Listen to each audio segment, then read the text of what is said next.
പവിത്രത്തിന്റെ ഒരു അപ്കമിങ് എപ്പിസോഡിലേക്ക് എല്ലാവർക്കും സ്വാഗതം. സുഡർ പഠിച്ചുകൊണ്ടിരിക്കുകയാണ്. വേദ അങ്ങോട്ട് വരുന്നുണ്ട്. മോളെ, നിനക്ക് പുതിയ സ്കൂളൊക്കെ ഇഷ്ടപ്പെട്ടോ എന്ന് ചോദിക്കുന്നു. വേദ, എനിക്ക് ഇഷ്ടപ്പെട്ടു, ഒരുപാട് ഇഷ്ടപ്പെട്ടു. ആദ്യം ഞാൻ പഠിച്ചുകൊണ്ടിരുന്ന സ്കൂളിൽ അധികവും ഇംഗ്ലീഷിലാണ് സംസാരിച്ചുകൊണ്ടിരുന്നത്. പക്ഷെ ഞാൻ ഇപ്പോൾ പഠിക്കുന്ന സ്കൂളിൽ മലയാളത്തിലാണ് സംസാരിക്കുന്നത്. ഇത് കേട്ടതും വേദ പറയുന്നുണ്ട്, അതുകൊണ്ട് തന്നെയാ അമ്മ മോളെ ഇവിടെ തന്നെ ചേർത്തത്. നിനക്കിഷ്ടമായല്ലോ. എന്നാൽ ഇത് കേട്ടതും വിജി പറയുന്നുണ്ട്, എനിക്ക് അത് ഒട്ടും ഇഷ്ടപ്പെട്ടില്ല വേദേ. നീ ചെയ്തത് കുറച്ച് അല്പം കൂടിപ്പോയി. എന്തായാലും നീ ഗവൺമെൻറ് സ്കൂളിൽ മോളെ ചേർത്തു. എന്നാലും അവിടെ ചേർത്ത സ്ഥിതിക്ക് നിനക്കവിടെ ഇംഗ്ലീഷ് മീഡിയത്തിൽ തന്നെ മോളെ ചേർത്താമായിരുന്നില്ലേ? ഇത് കേട്ടതും വേദ പറയുന്നുണ്ട്, എന്താ വിജി ചേച്ചി നിങ്ങൾ ഈ പറയുന്നത്? ഇംഗ്ലീഷ് എന്ന് പറയുന്നത് ഒരു ഭാഷ മാത്രമാണ്. ഞാനും മലയാളത്തിൽ മീഡിയത്തിൽ തന്നെയാണ് പഠിച്ചത്, ഗവൺമെൻറ് സ്കൂളിൽ. എന്നിട്ടും ഞാൻ ഒരു കളക്ടറായില്ലേ. എൻ്റെ മോളും അങ്ങനെ തന്നെ പഠിക്കട്ടെ. അവൾ മലയാളം മീഡിയത്തിൽ പഠിച്ചാലേ നമ്മൾ മാതൃഭാഷയിൽ പഠിച്ചാലേ അവൾക്ക് വിവരങ്ങളൊക്കെ ഒരുപാട് അറിയത്തുള്ളൂ. ഇംഗ്ലീഷ് എന്ന് പറയുന്നത് വേറൊരു ഭാഷ മാത്രമാണ്, അത് മനസ്സിലാക്കണം വിജി ചേച്ചി എന്ന് പറയുന്നു. ഇത് കേട്ടതും വിജി പറയുന്നുണ്ട്, എന്നാലും മോൾ ഇംഗ്ലീഷിലൊക്കെ ഒരുപാട് സംസാരിക്കുന്നത് കേൾക്കുമ്പോൾ നമുക്കൊരു അഭിമാനമല്ലേ വേദ എന്ന് ചോദിക്കുന്നുണ്ട്. ഇത് കേട്ടതും വേദ പറയുന്നുണ്ട്, അതിനെന്താ കുഴപ്പം, മോള് സംസാരിക്കട്ടെ. മലയാളം മീഡിയത്തിൽ ചേർത്തു എന്ന് വെച്ച് മോൾ ഇംഗ്ലീഷിൽ സംസാരിക്കാതിരിക്കൊന്നുമില്ല. എനിക്ക് ഒഴിവുള്ള സമയത്തെല്ലാം അവൾക്ക് ഞാൻ ഇംഗ്ലീഷ് പറഞ്ഞു കൊടുത്തോളാം. അത് വിചാരിച്ച് ചേച്ചി ടെൻഷൻ അടിക്കേണ്ട, മോള് പഠിക്ക് എന്ന് പറഞ്ഞുകൊണ്ട് വേദ അവിടെ നിന്നും പോകുന്നുണ്ട്. ഇതേസമയം കൺമണി കിച്ചണിൽ പാചകം ചെയ്തുകൊണ്ടിരിക്കുകയാണ്. രാജേട്ടനും അനിയൻകുട്ടനെയൊക്കെ വിളിച്ച് ചോദിക്കുന്നുണ്ട്, കൺമണി, ഇന്നും പതിവ് പോലെ നീ ദോശയാണോ ഉണ്ടാക്കുന്നത്? നിനക്ക് വേറെ എന്തെങ്കിലുമൊക്കെ പലഹാരം ഉണ്ടാക്കിക്കൂടെ എന്ന് ചോദിക്കുകയാണ്. ഉടനെ കൺമണി പറയുന്നുണ്ട്, ആർക്ക് വേണ്ടിയാണ് ഞാൻ ഉണ്ടാക്കുന്നത്? വിക്രം കഴിക്കാൻ വേണ്ടിയാണ് ഞാൻ സ്വാദോടുകൂടി ഭക്ഷണം ഉണ്ടാക്കുന്നത്. പക്ഷേ വിക്രം 4 കാലിലാണ് വരുന്നത്, കുടിച്ച് ലെക്ക് കെട്ട്. അങ്ങനെയുള്ളൊരു മനുഷ്യൻ വന്ന് ഒരു ദോശ എങ്ങാനും കഴിച്ചോ കഴിച്ചില്ലയോ എന്നുള്ള രീതിയിലാണ് കഴിക്കുന്നത്. അത് കഴിച്ച ആളങ്ങ് എഴുന്നേറ്റ് പോവും. ഇതിനു വേണ്ടിയാണോ ഞാൻ ഇത്ര കഷ്ടപ്പെട്ട് കിച്ചണിൽ കിടന്ന് കഷ്ടപ്പെട്ട് ഇങ്ങനെ പലഹാരം ഉണ്ടാക്കി കൊടുക്കുന്നത്? അങ്ങനെ വിക്രം എന്നാണോ നല്ല രീതിയിൽ വീട്ടിലേക്ക് കയറി വരുന്നത്, ബോധത്തോടെ കയറി വരുന്ന ദിവസം ഞാൻ നല്ല നല്ല പലഹാരങ്ങൾ ഉണ്ടാക്കി വെക്കും. അതുവരെ നിങ്ങൾക്കും അത് കഴിക്കാനുള്ള യോഗമില്ല എന്നങ്ങ് വിചാരിച്ചാൽ മതി. ഇത് കേട്ടതും രാജേട്ടൻ പറയുന്നുണ്ട്, എന്നാലും കൺമണി ഇതൊരൽപ്പം കടുപ്പമായി പോയി കേട്ടോ.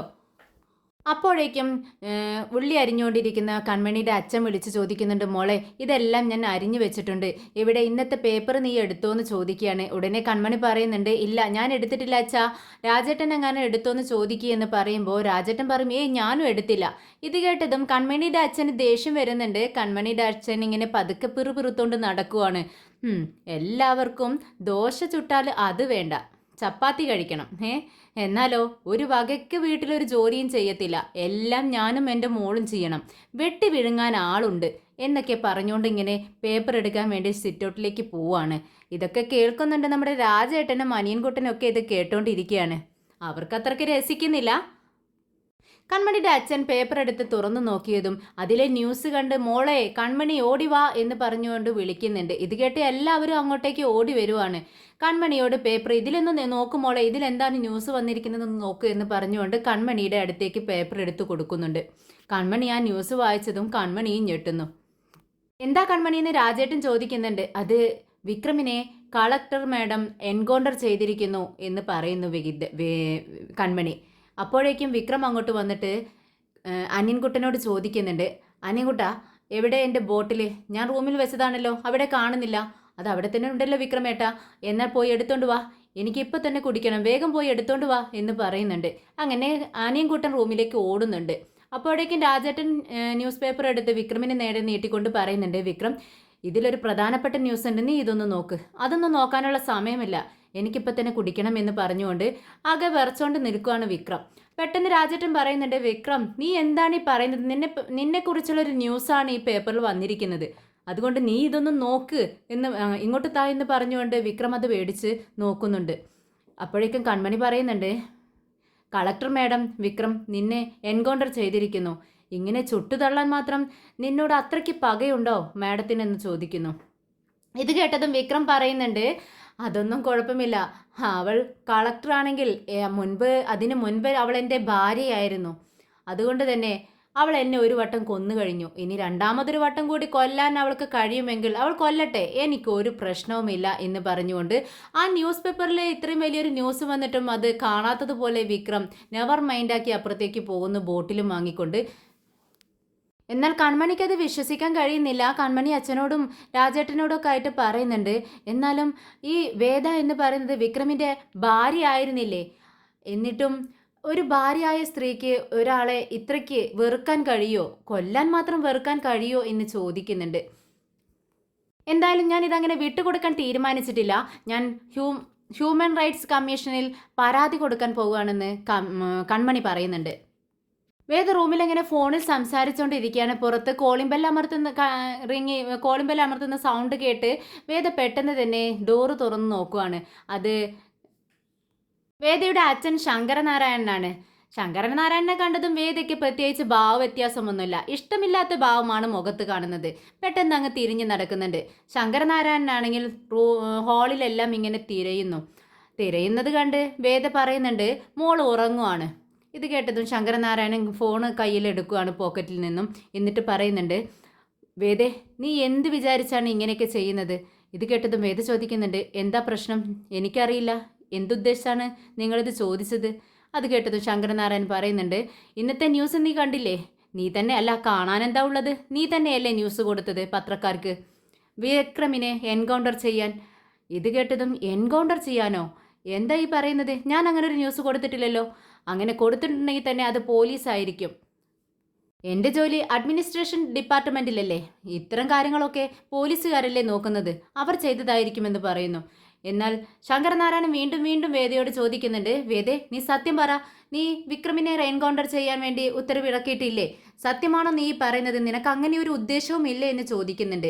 ഇത് കേട്ടതും വേദ പറയുന്നുണ്ട്, ഞാൻ അത്തരം മണ്ടത്തരങ്ങളൊന്നും ചെയ്യത്തില്ല.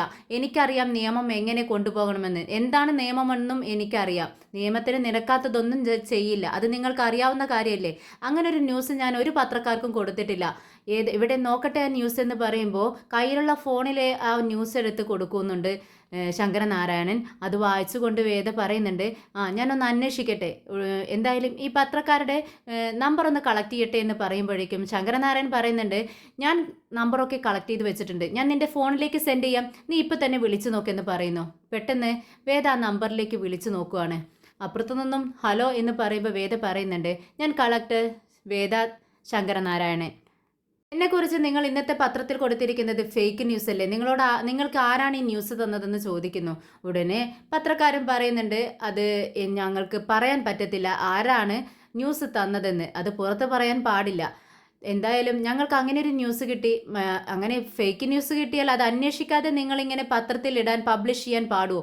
എന്നെക്കുറിച്ചൊരു ന്യൂസ് കിട്ടുമ്പോൾ അത് എന്നോട് അന്വേഷിച്ചിട്ട് വേണ്ടേ നിങ്ങളത് പബ്ലിഷ് ചെയ്യാനെന്ന് വേദ ചോദിക്കുന്നുണ്ട്.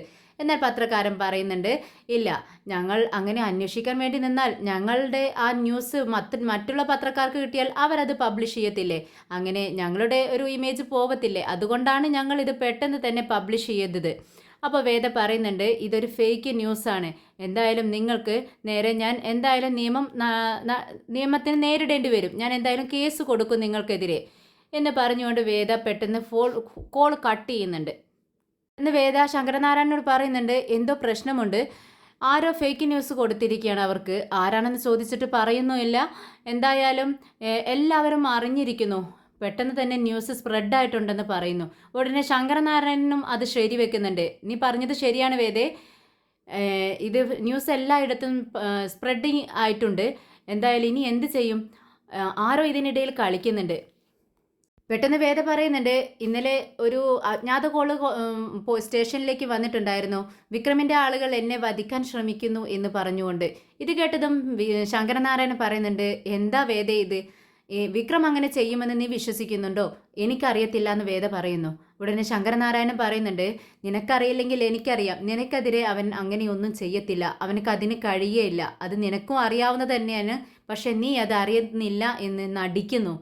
പിന്നെ നിങ്ങൾക്കിടയിലുള്ള ഈ പിണക്കം അത് മുതലെടുക്കുന്നുണ്ട് മറ്റൊരാൾ, മൂന്നാമതൊരാൾ എന്തോ കരുനീക്കങ്ങൾ ചെയ്യുന്നുണ്ട്. എന്തായാലും നിങ്ങൾക്ക് രണ്ടു പേർക്കും ദോഷമുള്ള എന്തോ കാര്യമാണ് നടക്കാൻ പോകുന്നത്. ഇത് കേട്ടതും വേദ പറയുന്നുണ്ട്, എനിക്കത് മനസ്സിലാവുന്നുണ്ട്. വിക്രമിന് ഈ സമയം എന്തെങ്കിലും സംഭവിച്ചു കഴിഞ്ഞാൽ അത് ഞാനാണ് ചെയ്തതെന്ന് എല്ലാവരും പറയും. ഇത് കേട്ടതും ശങ്കരനാരായണൻ പറയുന്നുണ്ട്, വേദേ എന്തെങ്കിലും പെട്ടെന്ന് ചെയ്യണം. എന്തായാലും ഞാൻ പെട്ടെന്ന് സ്റ്റേഷനിലേക്ക് ചെല്ലട്ടെ എന്ന് വേദ പറയുന്നുണ്ട്. എന്തായാലും നിയമപരമായി ഇതിനെ നേരിടാമെന്ന് പറയുമ്പോൾ ശങ്കരനാരായണനും പറയുന്നുണ്ട്, ശരി വേദ, ഞാനും നിന്നോടൊപ്പം വരാം. അത് കേട്ടതും വേദ പറയുന്നുണ്ട്, അതെന്തിനാ നിങ്ങൾ എന്നോടൊപ്പം വരുന്നത്? എനിക്കറിയാം എന്ത് ചെയ്യണമെന്ന്. ഞാനൊരു കമ്മീഷണറാണ് എന്ന് പറയുന്നു, കളക്ടറാണ് എന്ന് പറയുന്നു. അത് കേട്ട് ശങ്കരനാരായണൻ പറയുന്നുണ്ട്, സോറി മോളെ, ഞാൻ ഒരു നിമിഷം ഒരു അച്ഛനായി പോയി. ഒരച്ഛൻ്റെ സ്ഥാനത്ത് നിന്നാണ് ഞാൻ നിന്നോടൊപ്പം വരാമെന്ന് പറഞ്ഞത്. നീ എൻ്റെ മകളാണല്ലോ, സോറി എന്നും പറഞ്ഞുകൊണ്ട് ശങ്കരനാരായണൻ അവിടെ നിന്നും ഇറങ്ങി പോകുന്നുണ്ട്. വിക്രമിന്റെ ചെറിയച്ഛൻ്റെ മകൻ അച്ഛമ്മയുടെ നാട്ടിൽ നിന്നും അച്ഛൻ്റെ നാട്ടിൽ നിന്നും വിക്രമിന്റെ അടുത്തേക്ക് വരുന്നു. ജോലി തേടിക്കൊണ്ടാണ് വരുന്നത്. വിക്രം അവരെ എല്ലാവർക്കും കൺമണിക്കും രാജേട്ടനും അനിയൻകുട്ടനും ഒക്കെ പരിചയപ്പെടുത്തി കൊടുക്കുന്നു. വിക്രം എന്ന് അദ്ദേഹം വിളിക്കുന്നത് കേട്ട് രാജേട്ടൻ പറയുന്നുണ്ട്, എന്താ ഇങ്ങനെ പേരെടുത്ത് വിളിക്കുന്നത്? നിനക്ക് മൂത്തതല്ലേ എന്ന് ചോദിക്കുന്നു. ഉടനെ തന്നെ അദ്ദേഹം പറയുന്നുണ്ട്, ശരി, എനിക്ക് മൂത്തതല്ലേ, ഞാൻ ചേട്ടാന്ന് തന്നെ വിളിച്ചോളാം, നിങ്ങൾക്കാർക്കും ഒരു കുഴപ്പം വേണ്ട എന്ന് പറയുന്നുണ്ട്. അങ്ങനെ കൺമണി വിക്രമിനോട് ഞാനൊരു കാര്യം പറയട്ടെ വിക്രം എന്ന് ചോദിക്കുമ്പോൾ, നീ ഒരു കാര്യം എന്തിനാക്കുന്നത്, ഒരു 10 കാര്യം തന്നെ പറഞ്ഞോ എന്ന് കൺമണിയോട് പറയുന്നു. ഇത് കേട്ട് കൺമണി പറയുന്നുണ്ട്, അല്ല വിക്രം, നീ ന്യൂസ് പേപ്പറിൽ വന്ന ന്യൂസ് എന്താ ഇത്ര കാര്യമായിട്ട് എടുക്കാത്തത്? എന്തിനാ ഇങ്ങനെ നിസ്സാരമാക്കി കളയുന്നത്? അത് ഒരു കളക്ടറുടെ വാക്കുകളല്ലേ. കളക്ടർ എന്ന് പറഞ്ഞാൽ നിനക്ക് അറിയത്തില്ലേ, അവർക്ക് അധികാരമുള്ളതാണ്. അവർ ഉത്തരവിട്ടാലും ബുള്ളറ്റ് വരുന്നത് അവർ നിന്നെ എൻകൗണ്ടർ ചെയ്യാനാണ് ഉത്തരവ് ഇറക്കിയിരിക്കുന്നത്. അവർ പറഞ്ഞാലും ബുള്ളറ്റ് വരുന്നത് CSPയുടെ തോക്കിൽ നിന്നായിരിക്കും. അതുകൊണ്ട് എനിക്ക് ഭയമാകുന്നു വിക്രം. നീ കുറച്ച് ദിവസത്തേക്ക് ഇവിടെ നിന്നും മാറി നിൽക്കണം. നീ അച്ഛമ്മയുടെ വീട്ടിലേക്ക് പോയിക്കോ, അത് നിന്റെ നാട് തന്നെയല്ലേ എന്ന് കൺമണി ചോദിക്കുന്നു. അതിനോട് എല്ലാവരും അനുകൂലിക്കുന്നു. ഇത് കേട്ടതും വിക്രമിന് ദേഷ്യം വരുന്നുണ്ട്. വിക്രം പറയുന്നുണ്ട്, എന്ത്, അച്ഛമ്മയുടെ നാട് എൻ്റെ നാടാണെന്നോ? ആര് പറഞ്ഞു? ഇതാണ് എൻ്റെ നാട്. ഞാൻ പഠിച്ചതും വളർന്നതും എല്ലാം ഇവിടെയാണ്. ഞാൻ ജനിച്ചത് ഇവിടെയാണെങ്കിൽ മരിക്കുന്നതും ഇവിടെയായിരിക്കും. ആർക്കു വേണ്ടിയും ഞാൻ ഇവിടെ നിന്ന് ഓടില്ല. അവളാരാ ഇതൊക്കെ പറയാനും ചെയ്യാനും? അങ്ങനെ അവൾക്ക് കഴിയുമെങ്കിൽ അവൾ ചെയ്യട്ടെ. അവൾ എന്ത് ചെയ്യുമെന്നും അവൾ എന്ത് ചെയ്യില്ല എന്നും എനിക്കറിയാം. അവൾ എൻ്റെ ഭാര്യയായിരുന്നവളല്ലേ എന്നിങ്ങനെ വിക്രം ചോദിക്കുന്നു. ഇത് കേട്ടതും കൺമണി വീണ്ടും വീണ്ടും പറയുന്നുണ്ട്, എങ്കിലും വിക്രം, ഇപ്പോൾ പഴയ ആളെയല്ല വേദ, നിനക്കറിയാവുന്നതല്ലേ. അതുകൊണ്ടാണ് ഞാൻ ഈ പേടികൊണ്ടാണ് പറയുന്നത്. വിക്രം, നിന്റെ സുരക്ഷയ്ക്ക് വേണ്ടിയല്ലേ ഞാൻ ഈ പറയുന്നത്. കുറച്ച് ദിവസത്തേക്ക്, ഒരാഴ്ചക്കെങ്കിലും നീ ഇവിടെ നിന്ന് മാറി നിൽക്ക്. എന്നാൽ വിക്രം തീർത്ത് പറയുന്നു, എന്നെക്കൊണ്ട് മാറി നിൽക്കാൻ പറ്റത്തില്ല. ഇത് എൻ്റെ നാടാണ്. ഞാൻ ജീവിക്കുകയാണെങ്കിലും മരിക്കുകയാണെങ്കിലും ഈ നാട്ടിൽ വെച്ച് തന്നെ എന്ന് തറപ്പിച്ച് പറയുന്നു. ഇത് കേട്ടതും കൺമണിക്ക് ദേഷ്യം വരുന്നുണ്ട്. വിക്രം പറയുന്നുണ്ട്, അല്ല ഇവൻ ഭക്ഷണം കഴിച്ചിട്ടില്ല, ഇവന് ഭക്ഷണം വല്ലതുമുണ്ടോ ഇവിടെയെന്ന് ചോദിക്കുമ്പോൾ കൺമണി പറയുന്നുണ്ട്, ഭക്ഷണമില്ലാതിരിക്കോ? ഇതൊരു വീടല്ലേ, വാ നിന്റെ അനിയനോട് അങ്ങോട്ടേക്ക് അകത്തേക്ക് വരാൻ പറ, ഞാൻ എടുത്തു കൊടുക്കാം എന്ന് പറഞ്ഞ് വിക്രമിനോടുള്ള ദേഷ്യമൊക്കെ മനസ്സിൽ വെച്ചുകൊണ്ട് അകത്തേക്ക് കയറുവാണ് കൺമണി. അങ്ങനെ എല്ലാവരും ഭക്ഷണം കഴിക്കാനായിട്ട് അകത്തേക്ക് ചെല്ലുന്നുണ്ട്. വേദ കളക്ടർ ഓഫീസിൽ ഇരിക്കുന്ന സമയത്ത് അങ്ങോട്ട് വേദയെ കാണാനായി വിശ്വേട്ടനും ശ്രീജയും വരുന്നു. അവർ രണ്ടുപേരെയും കണ്ടതും വേദ ചോദിക്കുന്നുണ്ട്, നിങ്ങളാണോ എന്നെ കാണാൻ വേണ്ടി പുറത്തു നിൽക്കുന്നു എന്ന് പറഞ്ഞത്? എന്തിനാ ഇത്രയും നേരം കാത്തു നിന്നത്? നിങ്ങൾക്ക് അകത്തേക്ക് കയറി വരാമായിരുന്നില്ലേ എന്ന് ചോദിക്കുന്നുണ്ട്. പക്ഷെ അവർ ഒന്നും മിണ്ടുന്നില്ല. എന്താ വിശ്വേട്ടാ ഒന്നും മിണ്ടാത്തത്? ശ്രീജച്ചി ഇരിക്കൂ, രണ്ടുപേരും ഇരിക്കൂ എന്ന് പറയുന്നുണ്ട്. പക്ഷെ അവർ ഇരിക്കാൻ കൂട്ടാക്കുന്നില്ല. വേദേ, ഞാനൊരു കാര്യം ചോദിക്കാനാണ് ഈ വന്നത്. അതിനെന്താ ചേച്ചി ചോദിച്ചോളൂ എന്ന് വേദ പറയുന്നുണ്ട്. ഇന്നത്തെ പേപ്പർ കണ്ടു, ഞാൻ വായിച്ചു. നീ അതിലവർ കൊടുത്തിരിക്കുന്നത് നീ വിക്രമിനെ എൻകൗണ്ടർ ചെയ്യാൻ ശ്രമിക്കുന്നു എന്നാണ്. ഇത് കേട്ടതും വേദ പറയുന്നുണ്ട്, ഞാനും അറിഞ്ഞു. എന്താ വേദ നീ പറഞ്ഞത്? നീ തന്നെയല്ലേ ന്യൂസ് കൊടുത്തത്? അല്ല, അത് ഫേക്ക് ന്യൂസാണ്. ഇത് കേട്ടതും വിഷം സമ്മതിക്കുന്നില്ല. ഇല്ല വേദ, നീ കള്ളം പറയുവാണ്. ഞങ്ങളുടെ മുന്നിൽ വെച്ചല്ലേ നീ വിക്രമിനെ വെല്ലുവിളിച്ചത്, അവനെ നശിപ്പിച്ചു കളയുമെന്ന് പറഞ്ഞത്. അങ്ങനെയുള്ള നീ ഇത് ചെയ്യും, ഞങ്ങൾക്കറിയാം. അവൻ്റെ കുഞ്ഞിനെ നീ നശിപ്പിച്ച് കളഞ്ഞില്ലേ, അതുപോലെ അവൻ്റെ ജീവനും എടുക്കാനാണോ നീ തീരുമാനിച്ചിരിക്കുന്നത്? അത് വേണ്ട, അവൻ എൻ്റെ അനിയനാണ്, നീ അത് ആലോചിക്കണം. അവനോട് നിനക്ക് ദേഷ്യമുണ്ടെങ്കിൽ അത് പല വിധത്തിൽ തീർക്കാം, പക്ഷേ ഒരു ജീവൻ എടുത്തുകൊണ്ടായിരിക്കരുത് എന്ന് പറയുന്നുണ്ട് വിശ്വം. ശ്രീജയിൽ നിന്ന് കണ്ണുനീരൊഴുക്കുന്നുണ്ട്. എന്നാൽ വേദ പറയുന്നുണ്ട്, നിങ്ങൾ എന്താ ഞാൻ പറയുന്നത് വിശ്വസിക്കാത്തത്? ഞാൻ അങ്ങനെയൊന്നും പറഞ്ഞിട്ടില്ല. അതൊരു ഫേക്ക് ന്യൂസാണ്. നിങ്ങൾ എന്നെ വിശ്വസിക്ക്. ഇത് കേട്ടതും വിശ്വം പറയുന്നുണ്ട്, ഞങ്ങളുടെ പഴയ വേദയാണ് ഇത് പറഞ്ഞിരുന്നതെങ്കിൽ ഞങ്ങൾ വിശ്വസിച്ചേനെ. പക്ഷേ ഇപ്പോഴുള്ള വേദ ഒരുപാട് മാറിയിരിക്കുന്നു. അവൻ്റെ കുഞ്ഞിനെ കൊന്നു കളഞ്ഞ വേദയാണ് ഈ ഇരിക്കുന്നത്. അതുപോലെ അവനെയും കൊന്നു കളയുമെന്ന് ഞങ്ങൾക്ക് ഉറപ്പുണ്ട്. എന്തായാലും നീ അത് ചെയ്യരുത്. ശ്രീജയും കൈകൂപ്പിക്കൊണ്ട് വേദയോട് പറയുന്നുണ്ട്, വേദേ, എൻ്റെ ഉള്ളിൽ ഒരുപാട് സത്യങ്ങളുണ്ട്. അതെല്ലാം നിന്നോട് തുറന്നു പറയണമെന്ന് എനിക്കുണ്ട്. ഇത് കേട്ടതും വേദ ഒന്നും അറിയുന്നില്ല. വേദയ്ക്ക് ഒന്നും അറിയത്തില്ല. വേദ ഇങ്ങനെ സൂക്ഷിച്ച് ചേച്ചി എന്താണ് ഈ പറയുന്നത്, എന്തിനെക്കുറിച്ചാണ് പറയുന്നത് എന്നറിയാതെ ശ്രീചേച്ചിയുടെ മുഖത്തേക്ക് തന്നെ നോക്കിയിരിക്കുകയാണ്. വീണ്ടും ശ്രീചേച്ചി പറയുന്നുണ്ട്, എനിക്ക് സത്യങ്ങളെല്ലാം നിന്നോട് തുറന്നു പറയണമെന്നുണ്ട്. പക്ഷേ എൻ്റെ കൈയും കാലും വായും എല്ലാം കൂട്ടിക്കെട്ടിയ രീതിയിലാണ് ഇപ്പോൾ ഉള്ളത്. അതുകൊണ്ട് ഒന്നും എനിക്ക് പറയാൻ പറ്റത്തില്ല. നീ വിക്രമിനെ ഞങ്ങൾക്ക് വിട്ടുതരണം. വിക്രം നിൻ്റെ ശത്രുവായിരിക്കാം, പക്ഷേ ഇദ്ദേഹത്തിൻ്റെ അനിയനാണ്. എൻ്റെ മകനെപ്പോലെ ഞാൻ സ്നേഹിച്ച വ്യക്തിയാണ്. അതുകൊണ്ട് അവൻ്റെ ജീവൻ ഞങ്ങൾക്ക് തിരിച്ചു തരണം. നിന്നോട് ഞാൻ ഭിക്ഷ യാചിക്കുന്നത് പോലെയാണ് ഇത് യാചിക്കുന്നത് എന്ന് പറഞ്ഞുകൊണ്ട് വേദയ്ക്ക് നേരെ കൈകൂപ്പിക്കൊണ്ട് നിൽക്കുകയാണ്. വേദ ആകെ വല്ലാതാകുന്നുണ്ട്. ശ്രീചേച്ചിയുടെയും വിശ്വട്ടിൻ്റെയൊക്കെ ഈ അവസ്ഥ കണ്ട് തൻ്റെ നിരപരാധിത്വം തെളിയിക്കാൻ നോക്കിയിട്ടും ഒരിക്കലും അവർ വിശ്വസിക്കുന്നില്ലല്ലോ എന്നുള്ള ഒരു വിഷമവും വേദയ്ക്കുണ്ട്. അങ്ങനെ അവർ അവിടെ നിന്നും ഇറങ്ങി പോകുന്നുണ്ട്.